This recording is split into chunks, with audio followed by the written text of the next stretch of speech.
और अब बात साइबर ठग की। साइबर ठग किस तरह से भोले भाले लोगों को अपनी ठगी का शिकार बना रहे हैं, इसका एक नया मामला गोपालगंज से सामने आया। ये जो तस्वीर आप इस वक्त देख रहे हैं, ये उस लड़की की तस्वीर है जिसने 510 रुपए के एक सूट, जिसका ऑर्डर उसने किया था, उस सूट के चक्कर में 3 लाख रुपए गवा दिए। ऑनलाइन शॉपिंग की गई और इसी ऑनलाइन शॉपिंग साइट से 510 रुपए का सूट खरीदा जाता है।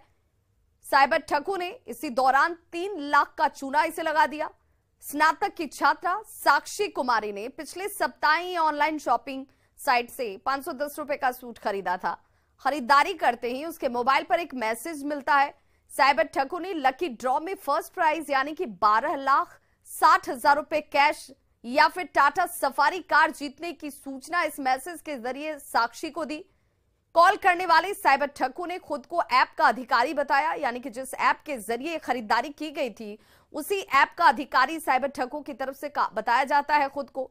साइबर ठगों ने लकी ड्रॉ में मिले इनाम को पाने के लिए form charge, GST, income tax, security charge, TDS के नाम पर 3 लाख रुपए अकाउंट में जमा करने को कहा और यहीं पर साक्षी धोखा खा जाती हैं।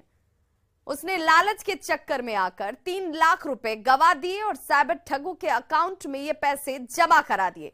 साइबर ठगी के मामले में जैसे ही साक्षी को इस बात की भनक लगती है कि वो अब ठगी का शिकार हो चुकी है, वो थाने पहुंची, मामला दर्ज कराया गया। पैसा ट्रांसफर होने के बाद साइबर ठगों ने हर बार की तरह एक बार फिर से नंबर स्विच ऑफ कर लिया, कॉल आना बंद हो जाता है, मोबाइल नंबर बंद पाया जाता है। 3 लाख रुपए गंवाने के बाद अब छात्रा ने एफआईआर दर्ज कराई है। साइबर ठगी का ये कोई पहला मामला नहीं है।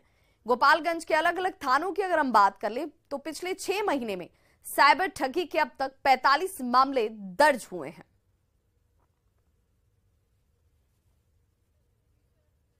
ऑर्डर किया था, ठीक है, इसका दाम था 530 रुपए, जो कि इसने मुझे 510 रुपए में दिया था और ये सूट आ चुका है और इसी पे मेरा विनिंग प्राइज निकला था। कितने तारीख को मैसेज आया प्राइज का? 5 तारीख। क्या था विनिंग प्राइज में? विनिंग प्राइज में था 12,60,000 रुपया और टाटा सफारी। तो आपने तो कार के लिए बोल दिया था? मैंने बोला कि मुझे कैश चाहिए, मुझे कार नहीं चाहिए। और वो जो कॉल किए थे वो क्या बता रहे थे खुद को? तो वो बोल रहे थे कि मैं मीशो के तरफ से बोल रहा हूँ, आप विनिंग प्राइज जीती हैं, आपको आपके लकी ड्रॉ निकला है या फिर आपको कार मिलेगा, नहीं तो फिर कैश मिलेगा 12,60,000। इस तरह से साइबर क्राइम करने वाले लोग अपने प्रलोभन में बातचीत में फंसा लेते हैं कि जानबूझ के भी लोग समझते हैं कि गलत हो सकता है, गलत हो रहा है, फिर भी उनकी ये कार्यों में फंस जाते हैं। तो मैं वैसे सभी लोगों से जो इस तरह यूपीआई करते हैं, मनी का ट्रांसफ़र ऑनलाइन करते हैं, एक ही बात कहेंगे कि कोई भी बैंक कभी भी किसी से उसका पिन नहीं पूछता है। तो ऐसे में साइबर ठगों से सावधान रहने की जरूरत है, सचेत रहने की जरूरत है। साइबर ठग आपकी जेब से पैसा नहीं निकालते हैं। साइबर ठग आपको लालच देते हैं, आपको प्रलोभन देते हैं और आप उसके चक्कर में आ जाते हैं और खुद अपने हाथों अपनी गाढ़ी कमाई को गवा देते हैं। आपको इनाम या फिर लकी ड्रॉ जीतने की बात कही जाती है इन साइबर ठगों की तरफ से। आपको 20 या 50 लाख जीतने की बात कहकर लालच दिया जाता है, आकर्षित किया जाता है। ये आपसे आपकी गोपनीय जानकारी मांगते हैं। ऑनलाइन बैंकिंग का यूजर नेम, पासवर्ड इनकी तरफ से आपसे मांगा जाता है।